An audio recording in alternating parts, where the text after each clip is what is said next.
Good morning and welcome to Worldwide Wisdom. Can you imagine the high stakes that are out there today when the Prime Minister of Israel arrives in Washington, D.C. for a meeting with the President of the United States, Donald Trump and Bibi Netanyahu? Can you imagine what kind of pressure is on Prime Minister Bibi Netanyahu? What is Trump going to ask him? What kind of pressure is he going to put on him? You know, it seems that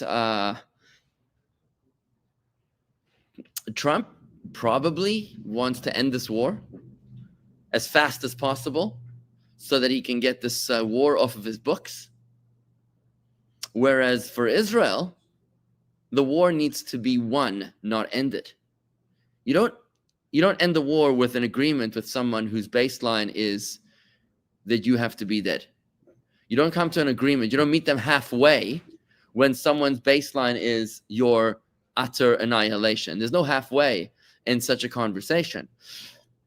Wars need to be won, not brokered towards a truce. And by the way, this is what happened in World War I, which was not won. World War I was ended in a truce, which is why the Germans rose up again in World War II. And that's why the Allies made the decision that no matter what happened, they needed to march their armies throughout the capitals of Germany in order to humiliate and crush the German spirit, so that they would understand that they were defeated and that they surrendered and not some sort of a ceasefire. Surrender. Like now with Iran, Iran is like still claiming victory. I mean, it's a bit of an anomaly, but still, they are still claiming amongst their own propaganda and their people. They threw out the inspectors for the nuclear. Yeah. So this is a very, very difficult day for us people, friends. This is a very difficult day. And what is Prime Minister Bibi Netanyahu going to do? Is he going to have the courage to stand strong, or will he buckle? This is a very, very critical day for us. We cannot allow Hamas to remain in Gaza. We cannot allow them to remain armed so that they can just plan the next terror attack. We cannot release bloodthirsty terrorists, October 7th terrorists, in exchange for dead bodies. I mean, it doesn't make any sense. So we hope and pray that Prime Minister Bibi Netanyahu will have the strength to stand up to President Donald Trump with the awareness that Israel doesn't need America as much as America needs Israel.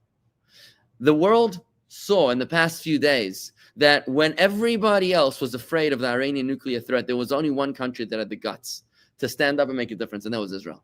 Israel was the one that started that war. Israel was the one that preemptively attacked after 25 years of espionage and planning. They did whatever they needed to do to take down the Iranian nuclear reactor, and America was impressed, right?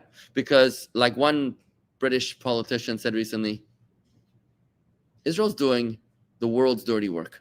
Absolutely. We should be grateful for what Israel is doing. Israel is doing the heavy lifting for the rest of the world. So instead of Israel coming in as weak and knock-kneed, Israel needs to come in strong and say, we are the strongest in the region.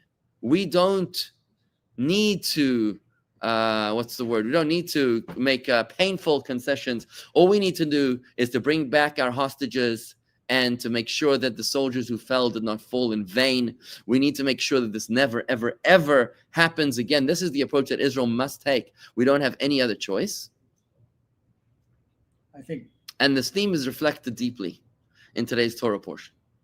It's deeply reflected in today's Torah portion, which is a theme that I'd like to bring out to you right now. How the Torah this week really, remember, we have to live with the times, because the answers to the questions that we struggle with each week are always contained in the Torah portion of this particular week. So when you look into the Torah, that's how you're going to find the answers to your questions. Because when we look in here into this week's Torah portion, we find in the portion of Balak, which is the portion of the king of Moab, the king who hired Bilam, the world's most powerful prophet, non-Jewish Gentile prophet. He hired him to curse the Jewish people, and in an extraordinary turn of events, from the curses, his curses are transformed into blessings, and from the intensity of his blessings, we're able to see the nefarious intent of his original intent. God managed to transform his curses into blessings.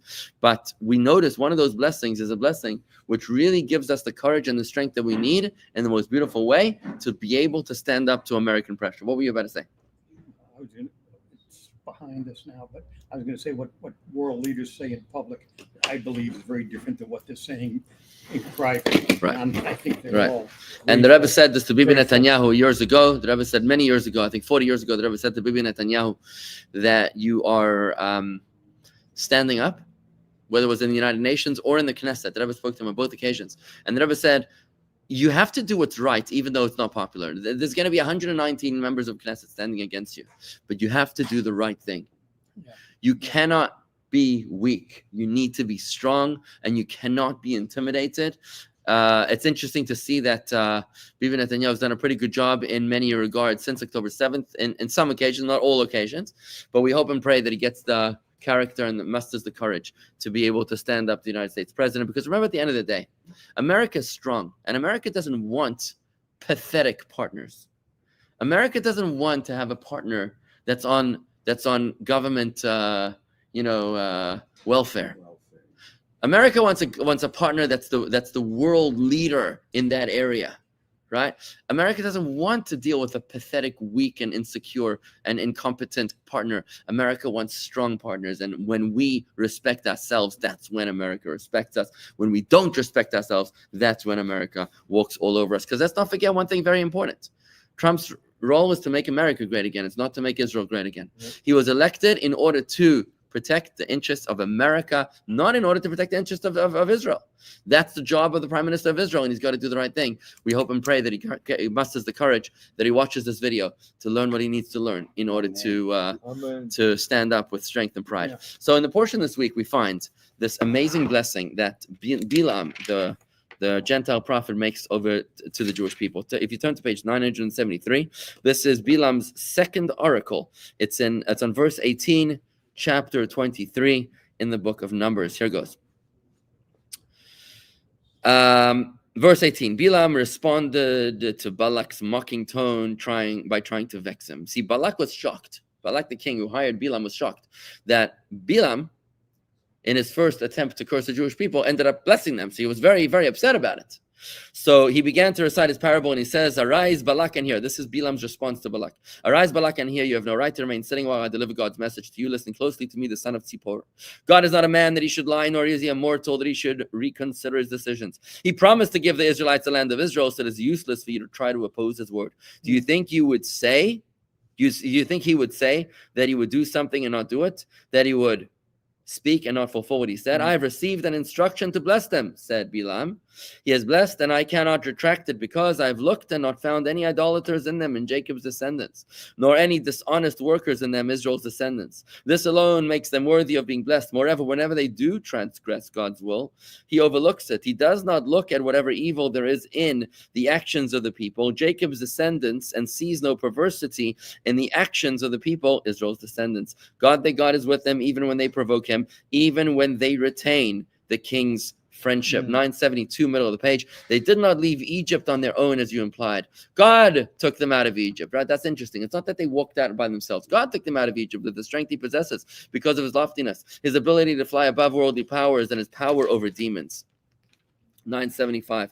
"The Israelites are further worthy of blessings because there are no diviners or of auspicious times in Jacob, and no stick diviners in Israel." Now, this indicates that a soothsayer is a bad thing. But that is not why I, who am a soothsayer, cannot curse them. It is because they have their own merits that make them worthy of being blessed. God manifested his affection for them openly when he gave them the Torah, and he spoke to them personally. Just like he taught them his cherished Torah then, so will he do again in the Messianic future, when he will seat them closer to him than his ministering angels, and teach them the innermost teachings of the Torah. It will then be said to Jacob and Israel by these angels, when they want to know what God had said, "What has God wrought?" So the angels will ask the Jews, "What has God done? What has God said?" For the Israelites will have more intimate access of God's ways than they. And here comes the most important line that I wanted to share with you today. "Behold, the Israelites deserve to be blessed because they are a people that rises in the morning like a fearsome lion, raising itself like a lion to do God's will fearlessly. Why are they like a lion? Their first act in the morning all expresses. They complete devotion to His will. They dress themselves in their ritually tasseled garments. That's the tzitzis, which remind them to observe all of God's commandments. They then recite the Shema, which contains the fundamental concepts of the Jews' relationship with God.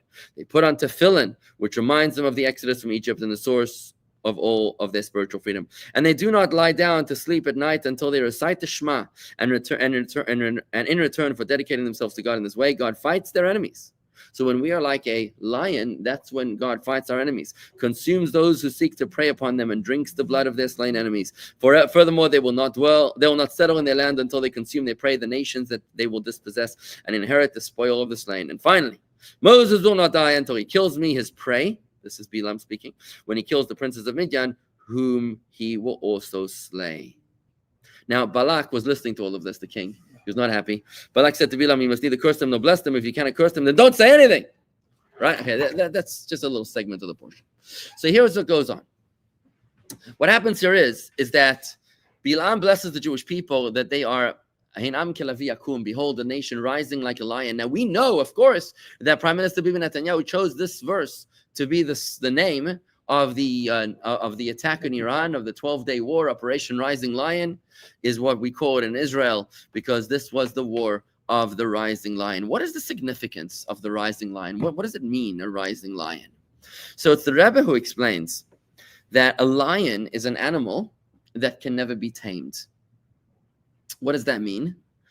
It can never be tamed. You know, you go to a circus and you see Siegfried and Roy, and they're trying to tame a cheetah or a tiger or something, and it ends up eating one of them. I think one of them died. Is that what happened? Yeah. One of them died. It's like trying to tame a killer whale. Here in Orlando, somebody tried to tame a killer whale. Can you imagine the first person that sees a killer whale and he says, I think I could train that thing. I mean, don't know who that person was, but hey, tragic story that here in Orlando, I think it was, right? That the trainer was actually killed or eaten or something by the killer whale. Really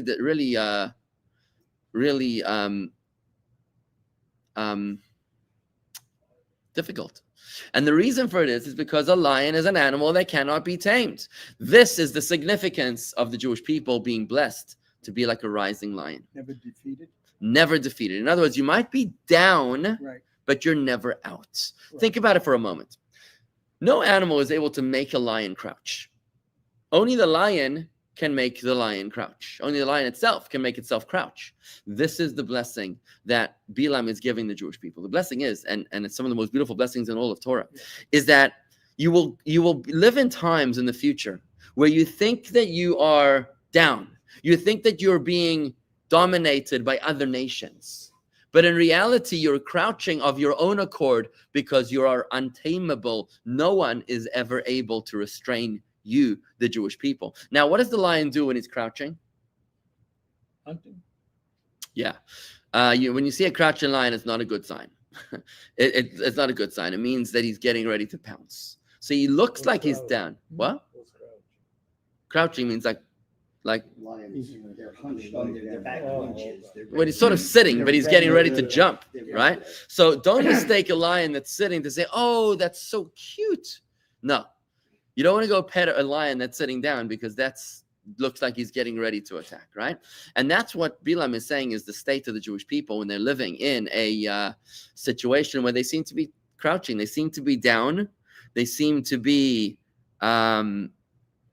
dominated by other nations. I mean, look at the Jewish people for 1900 years. We were vagabonds in the lands of other nations. We were expelled. We were persecuted. We were ridiculed. We were humiliated. We were denigrated. We were taxed. We were just in the most terrible ways. I mean, going through Europe. Europe is a very difficult continent which is soaked with Jewish blood and misery pretty much everywhere you go. So what Bilam is saying is that don't ever mistake the Jewish people for being vanquished. They cannot be vanquished. They're untamable. They will rise again. And that was the significance of Operation Rising Lion. Maybe we were living under the threat of nuclear Iran. Maybe we were intimidated. We looked like we were intimidated by the proxies of Iran since October 7th. But guess what? We're not. And we're going to attack them with such a vengeance they won't even know what happened. And remember, Israel took down Hezbollah in 10 days. but they took down the leadership of Iran's military in about 10 minutes with the most extraordinary strikes that were coordinated in the most unbelievable fashion. This was really extraordinary times. On a very personal level, what this means is that a Jew in general, let's move from the global to the personal. A Jew in general lives in a situation where he could also feel intimidated by the world around him. A Jew can say, well, I live in Palm Beach, Florida, where everybody else is not keeping kosher, so how can I keep kosher? Nobody's keeping Shabbos. Nobody goes to shul. Nobody wears the yarmulke and tzitzis, so how can I do that? I got to fit in with the crowd. The Rising Lion teaches us, those Jews that are not wearing tzitzis, it's just a temporary state of insanity. It's not a status quo. It's not a state of being that continues. This is something which will change. It's just a temporary state of unhealthiness, which we should never misinterpret for dominance. We've never been dominated. We cannot be dominated, and that's why when we look at the world around us, we cannot ever say, well, it's too difficult. Whether you're talking spiritually or if you're talking national defense, whether you're talking about Bibi Netanyahu standing in the White House, standing up to President Donald Trump. You don't ever have to be intimidated because you are a lion, and as long as you think of yourself as a lion, you'll know that you have nothing to be afraid of. Yes, Mark. Did you ever think when you were traveling just recently, fear of what you're wearing that someone? Never. A Jew cannot be afraid. A Jew cannot be afraid. If you ever saw a lion afraid? What would a lion look like when he's afraid? You can't be afraid. And even if you have fear, you can never give it any external manifestation. Right? That's what I spoke about in Shabbos. Yeah, what? So if all of the neighboring nations to Israel know that Israel is a sleeping lion and it's never been defeated and so forth, what was the ultimate purpose of Hamas attacking? And it had to be something greater than killing, a demonstration that we can kill some people, because they knew that Israel would come back and wipe them out. So they must have had it. If you look at the story, a greater purpose in what they were trying to accomplish. If you look just at the story of the Jewish people, we've never been extinct. We've never been stamped out. We always rise up again. We're like the yo-yo of the universe. We go down, but we come straight back up. Mm-hmm. The yo-yo is a pretty good example, right? Where we go down and we keep on coming back up with a vengeance, right? So any nation that's ever tried to attack us always is vanquished ultimately by us. But if they know that, why do they attack us? I don't think they know that. The question is, what's most important is that the Jews should know that. That's what's most important. Okay. It's important that the Jews should know that. I think that the Gentiles are, it's essentially on a deep spiritual level, that Gentiles are agents of God that are sent to wake us up. I mean, think about the state of the Jewish people. Think about what happened when we were in a state of spiritual slumber before October 7th. What was going on in Israel, if you remember the divisiveness and the challenges, right, that the Jewish people faced are just horrific, right? And we were lulled out of our slumber anytime. And I've been saying this for years. I'm like, I always say that when the Jewish people are complacent and indifferent and apathetic, there's nothing that wakes us up like some sort of a war. So not that I want to justify or condone the war, but I don't think that the nations of the world are coming in, making calculations that the Jewish people are indomitable. I think that they try, and they think that, they're like the kamikaze pilots. They think that maybe this time. Mm-hmm. They're going to come after every generation. Right, in every generation. And this is really a promise in the Torah where God tells us, listen, it's not going to be easy, but ultimately you will prevail. There will be extraordinary challenges, but you'll prevail. I mean, that's what this prophecy is saying. You'll be like a lion. You'll be crouching. There'll be entities out there that are trying to squash you, that are trying to crush you. And as long as you remember that you are a lion, that's when you will always rise up. And yes, we've lost Jews along the way, not only physically, but even spiritually, we've lost Jews along the way. These are Jews that, they couldn't handle the pressure. You know what pressure does? Pressure is the best thing ever. I mean, I hate to say it, but it's not something you want to bring upon yourself. Motivates, But pressure is what brings that character. Exactly. What doesn't kill you makes you stronger, right? You know the difference between an ugly lump of black coal and a dazzling diamond. Pressure. Is only the pressure that it was exposed to, right? In the words of the Rebbe Rashab, the Rebbe Rashab is the 5th Rebbe of Lubavitch of Chabad, and he said these words: only the body of the Jew was placed in exile and subject to the rule of nations. But the soul of the Jew was never placed in exile and never subject to the rule of nations. We have to declare openly before all that with anything which is relating to our faith, to Torah and to mitzvahs and to the customs of Israel, foreigners have no reliance, have no power over us, and no power in the world is able to change one iota. It's a very, very important principle. You know, in the opening words that the Rebbe said, that when the Rebbe assumed leadership in 1951, leadership of the worldwide Chabad movement, the Rebbe's opening words were "Basi legani achesi kala," quoting from King Solomon. The Song of Songs. He said, "I've come to my garden, my sister, my bride." And what the Rebbe was explaining in that discourse, the opening discourse of his leadership, is that this world is a garden. I've come to my garden.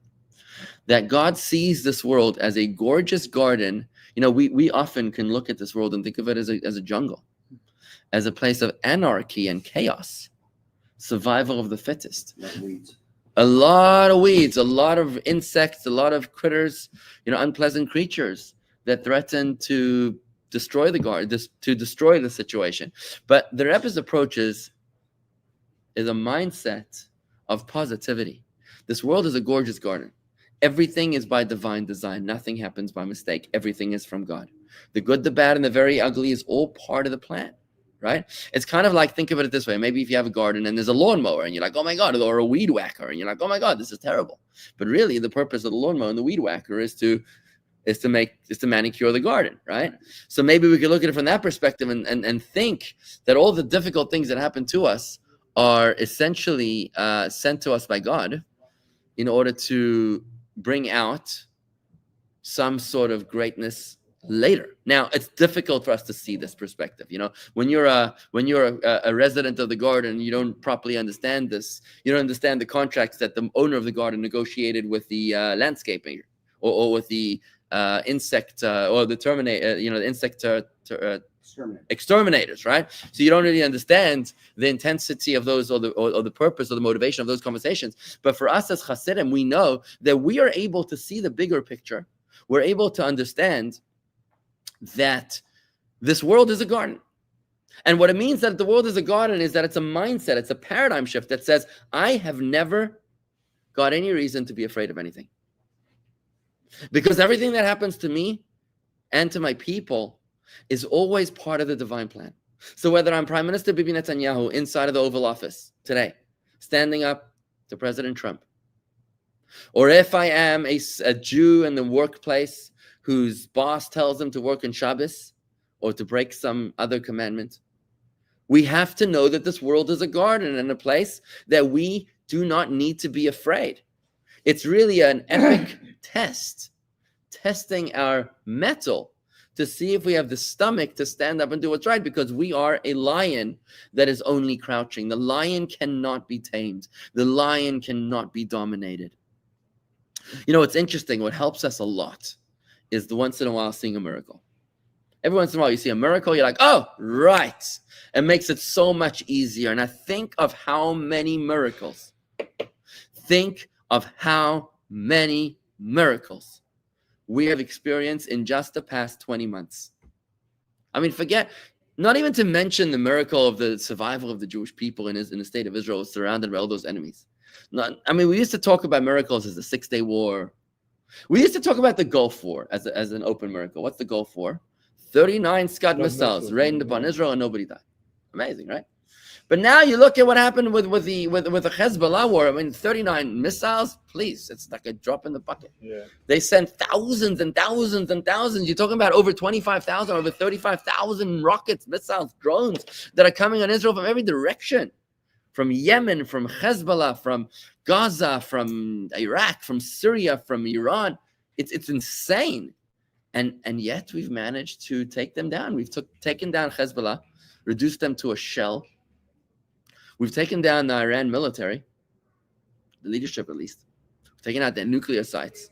We have dominance over their skies. I mean, who would have thought? If somebody told you 3 weeks ago that Israel's going to dominate the skies of Iran, I think they're crazy. you think they're crazy. This is like an open miracle, man. You know, America tried that, by the way. You know, America tried in 1979 to send in commandos to Iran to, what was it, to rescue the hostages? Is that what it was? Embarrassing. Right? One got shot down. Yeah, I think 8 Marines got killed, and it was an epic fail. It led to the rise. It was a failure. Yeah, it was a terrible thing. I mean, it led to the rise of the fall of the Shah and the rise of the Ayatollahs, right? So I mean, Israel was not in an easy situation. You know, they probably were well aware of the dangers of what they were getting themselves into based on that precedent, and the fact that they had not one single fall of a pilot taking down the entire Iranian Air Force. I mean, this is Crazy. There's no way to explain that, folks. This is an open miracle. When you see a miracle like that, you're like, oh, you know what? There's a God. Yeah, the bigger miracle. That's a bigger miracle. Yeah, Jordan and Saudi Arabia. That's right. Jordan and Saudi Arabia. We're shooting down the missiles. I mean, yeah, look, you could explain Sunni Shiites, you know, you could explain that the Saudis are more afraid of the Iranians than anybody else. You could technically explain that. And, you know, the Houthi militias are Saudi rebels that are Shiites rebelling against the Sunnis, and they're aligned with the Iranians. I mean, you could explain that potentially. But, I mean, yeah, that is a big deal. That is a big deal. And who knows what Syrian airspace allowed us to do. Yeah. So my point is, and I'd like to just conclude with this. What?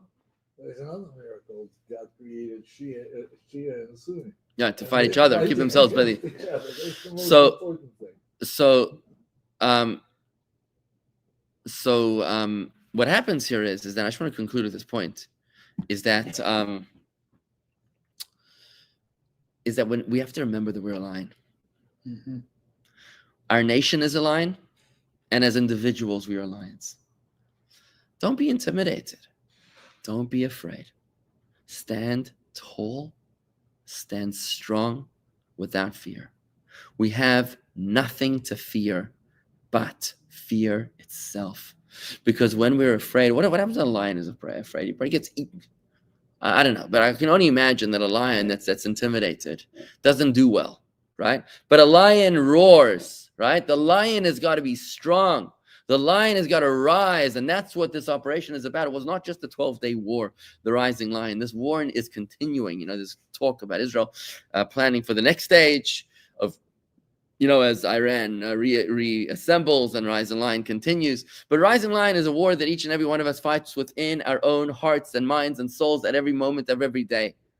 Not to be intimidated by the world around us, to stand up to our employers, to stand up to our fellow co-workers, to our neighbors and friends, not to stand up with obnoxiously, with arrogance, but to stand up with pride, the pride of our identity and the dignity of our purpose, by saying, this is who we are, and we're proud of it. We're not going to apologize for being Jews. We're not going to apologize for being strong. We're not going to apologize, you know, for rooting out evil in the Middle East. We're not going to be afraid. We're not going to be intimidated. We are the rising lion. May Bibi Netanyahu have the strength this week to stand strong in the face of American pressure. May he not be intimidated. May he succeed in negotiating with President Trump a way to wipe out all evil in the Middle East, all those who are committed to destruction, and may there truly reign an era, which is the era, the promise in Torah that the Jews will live in peace. Pamela, yes, there is a promise that ultimately there will be the era of peace, the coming of Mashiach. It's very, very, very soon. We're on the threshold of Mashiach, on the threshold of redemption, the era when the world will truly live in peace and all will be able to live in peace and not be afraid. Amen. Amen.